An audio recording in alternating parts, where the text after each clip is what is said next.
Hi, this is Cindy Lassiter, the Multilingual Coordinator for Seguin ISD. And Haley Boydston, lead art facilitator for Seguin ISD. And we're here to walk you through the Supplement Language Proficiency Assessment Committee LPAC supplement in SuccessEd. As you log in, you'll type in your student into the student field, navigate down and find the Supplement LPAC Proficiency Assessment Committee LPAC.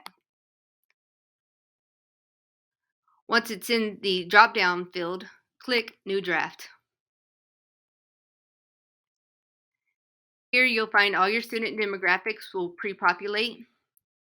The IEP meeting date will be the date that you are hosting the actual ARD meeting that will review this supplement.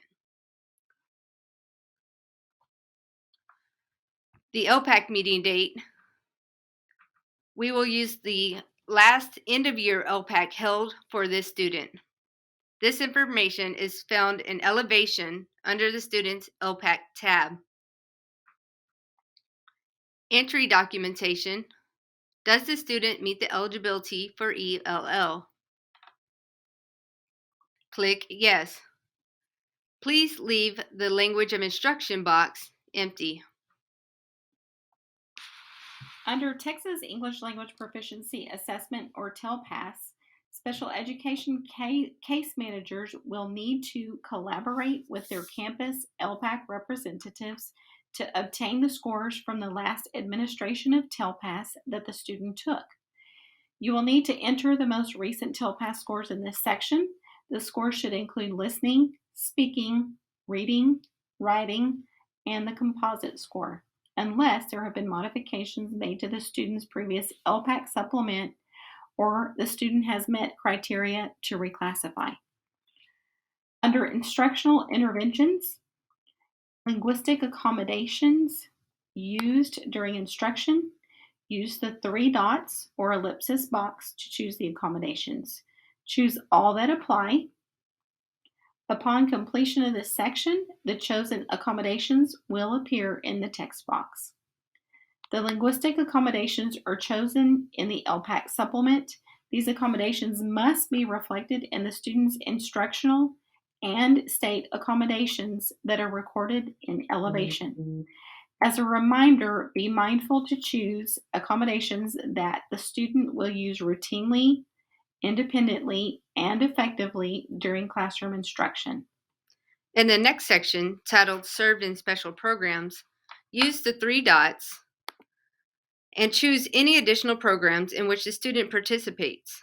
These items chosen will appear in the text box. If there's old information in the text box, please delete it. In the next section is Language Proficiency Assessment Committee recommendations. Under English Learner Status, choose the drop-down. Choose English Learner in this section. Under LPAC Recommendation, please choose the LPAC recommendation listed in the last end of your LPAC. This might be continue in current program or reclassification of bilingual or ESL program met criteria and move to monitoring, or it could be program recommended, parent denied.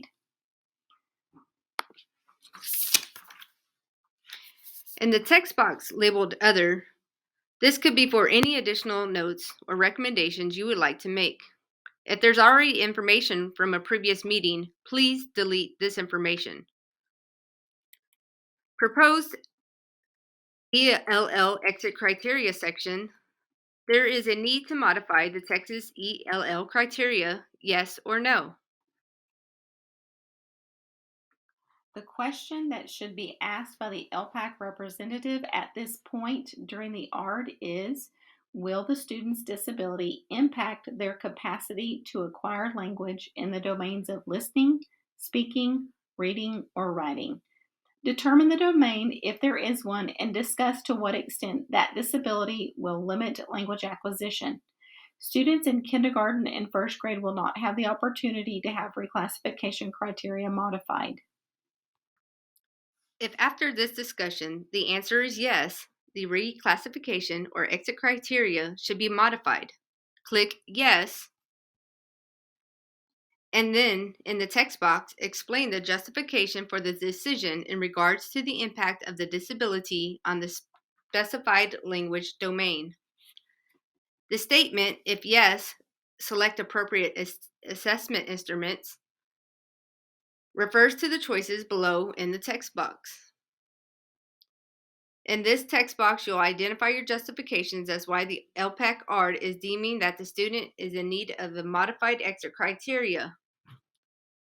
This can be information from the student's FIE, present levels of academic and functional performance statements, or PLAFs, or other forms of data. Skip boxes, these two boxes here, and the dates. Do not enter information in these two sections. Delete information if it was previously filled. If the ARD LPAC determines that a language domain needs to have altered exit criteria, the case manager will choose the assessment instrument test type. This will normally be TELPAS. And then the performance standard the student is required to meet as per the LPAC ARD. Any language domains for which the language domain is not modified, the case manager will choose meet state criteria. Read through the exit documentation criteria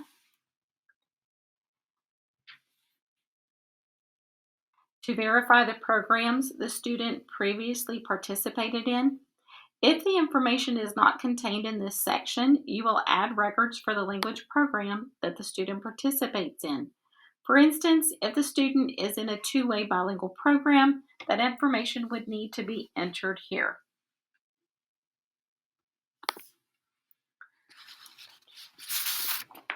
In the total number of years section, please enter the years in U.S. schools.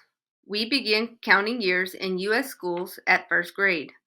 Once the student has 6 or more years, you will enter 6+. Have the student's linguistic needs as an L been met? This means, do you feel the student has met their linguistic ability and no longer would need language services if the student meets this reclassification criteria? If they have not met the reclassification criteria, you will answer no. If the ARD LPAC is revising this document after testing, they would answer yes or no, depending upon if the student met the set reclassification or exit criteria. On the monitoring section, please leave this blank if the student is a current English learner. You will use this section after reclassification to monitor success in academics or behavior that is not related to their disability but is impacted by language acquisition. Thank you for your time. If you have additional questions about the LPAC documentation, please contact Cindy Lassiter or Haley Boydston. Thank you. Thank you.